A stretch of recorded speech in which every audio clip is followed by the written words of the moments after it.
So we're going a little outside the box today.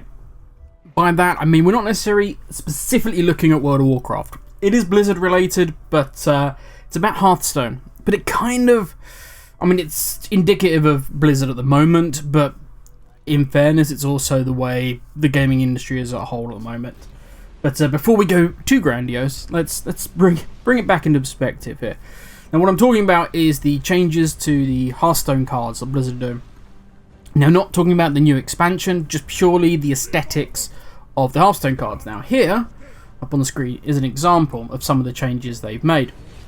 Now, this has caused a shitstorm. Reddit's all... I know, Reddit is up in arms? Reddit's triggered? Jesus, I mean, that never happens. But the Reddit community's up in arms. Oh, Blizzard and their censorship, and what is going on? This is ridiculous. Now, come on. Okay, you're not stupid. I'm not stupid. This is for the Chinese market. Okay, they're very, very specific about what they will accept. They do not like blood. They do not like scantily clad women. Basically, anything that is morality based. Anything where you could go, well, that could corrupt. Yeah, I know. Yeah. Anyway, so they don't like that kind of thing, and things like skulls. So, for those of you who don't know, Wrath of the Lich King was delayed by a huge amount. I think it was like 2 years before it was released out in the East, and that is because they had to remove all the skulls. They had to change them, tweak them, make them look like something different. Now, we all know that this Hearthstone change is for that reason. Like, don't kid a kidder, don't try and bullshit us, we know. And it's not a big deal, that's not actually a big problem. Now, Blizzard have come out and said, look, the cards are old, and they need a facelift. We have an aesthetic that we now have for Hearthstone. And a lot of these cards were made with the trading card game, and we just lifted basically the graphics straight off. Now we want to revamp. We want to make them Hearthstone-y, yeah, and that's fine. That's fine until you look at Eviscerate, and you notice that the only thing they changed on that card, apparently in keeping with the new line of aesthetics, was they removed the blood. That's it. As you can see, they literally just removed the blood. So, why do we care about this, Grim? You're meant to be kind of primarily focused on World of Warcraft, and this is nothing about World of Warcraft.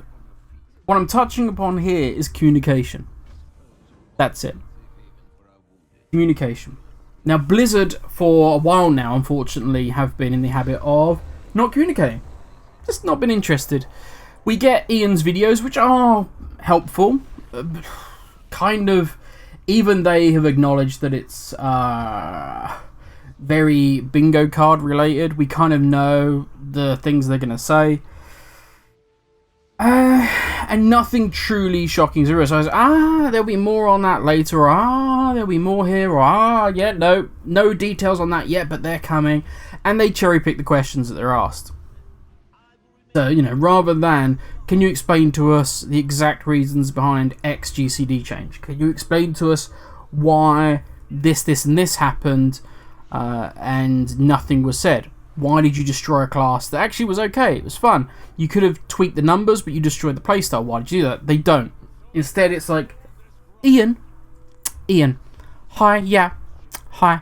I was wondering if you could describe to me,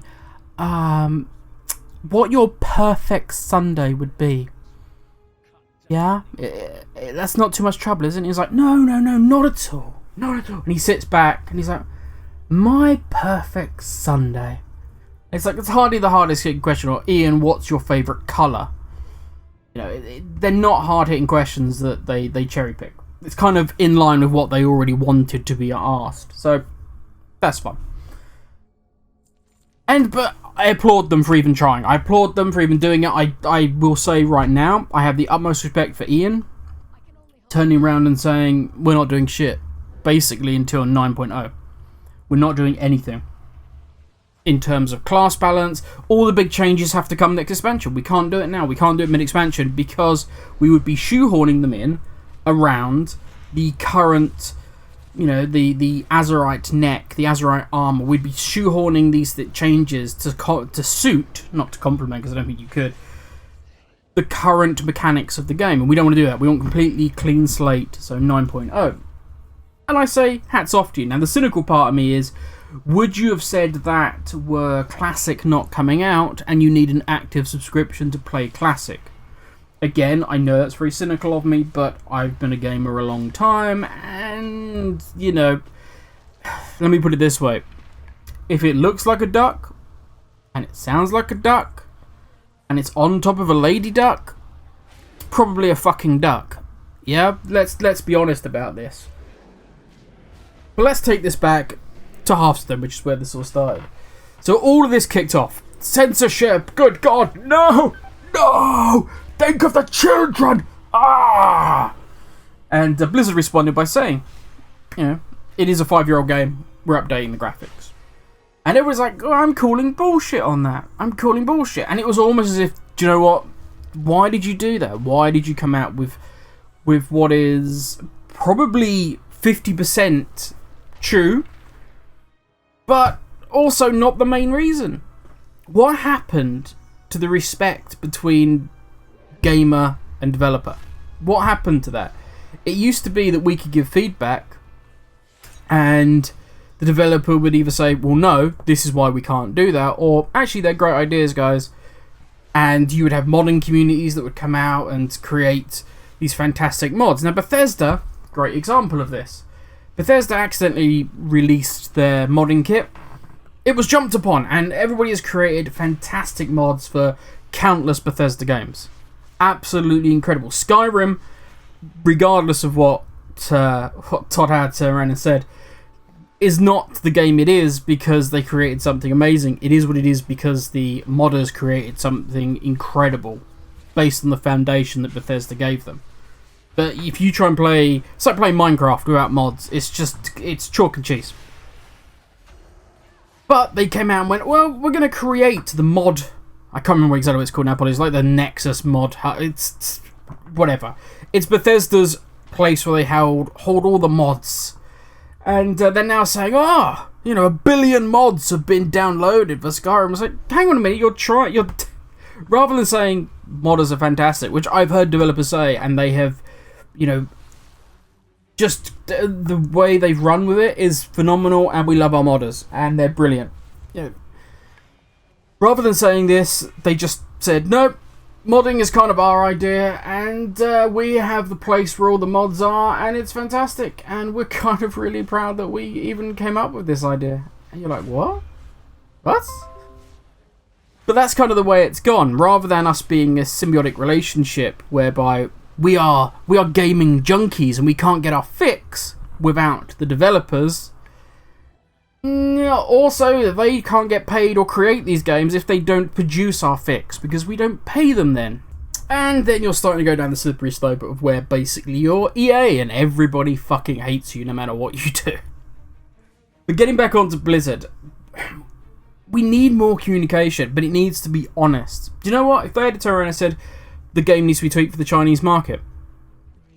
You know, it's not anything against anybody. We do need to update the graphics. Yep.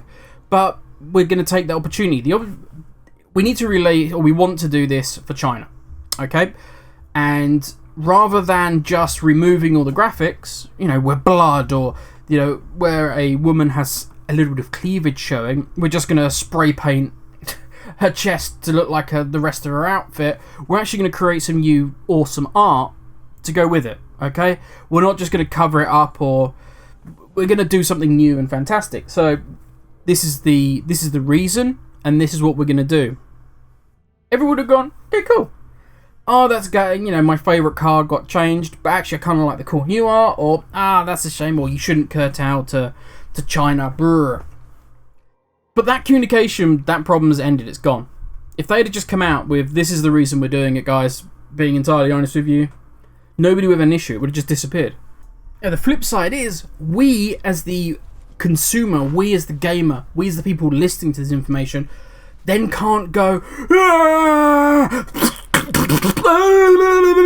we can't shit ourselves on the forums and go ape shit over everything. We need to listen to it, we need to understand it, we need to go, okay, I see your reasoning, here's my counter argument, here's me trying to be constructive. Because if you've got somebody that, let's say you got a friend and you invite them around for dinner, and when they're at the dinner table they lean over and they grab your missus's boobs, or they just shit their pants, put their hand in it, and like go and fling it around the dinner table, you're not going to invite them back. The same is with dialogue. If they keep talking to us and we go on the forums and turn around and end up with pitchforks over the smallest thing, then why would you bother communicating? But I think it needs to happen. I think the collapse of the Discord between the gamer and Blizzard has resulted in BFA. I think they've had a vision, they've had an idea of something they want, but yet they haven't brought it to fruition. And a lot of people said this. A lot of people in Alpha and Beta said there are huge issues with this. Hand us more. Give us more and we will give you feedback. But Blizzard have been reluctant to do that, and we have Azerite armor because of that. I hope both parties can think about what they want going forward and have a constructive Discord. Now, I understand this is gaming, and if somebody's not using the N-word or telling somebody else's mother to die or saying that they're going to do very unpleasant things to their corpse, then yeah, that's just gaming. It's how people are. It's the way of the world. But we need, if we want this thing to survive, we want this thing to get better and to be what it can be. I'm not going to say make Azeroth great again or any of that crap, but if we want this game to be as enjoyable and as fantastic as it can be, because the foundation is there, then we need to open a Discord with Blizzard. Blizzard need to be honest with us about what they want, what their vision is going forward, what our vision is going forward, and bringing it together. That's the only way we survive. If not, we end up like EA with Anthem, and it ends up a car crash, and nobody wins, especially not gaming as a whole. Anyway, that's me done, everybody. Have an amazing day, and I will catch you all tomorrow.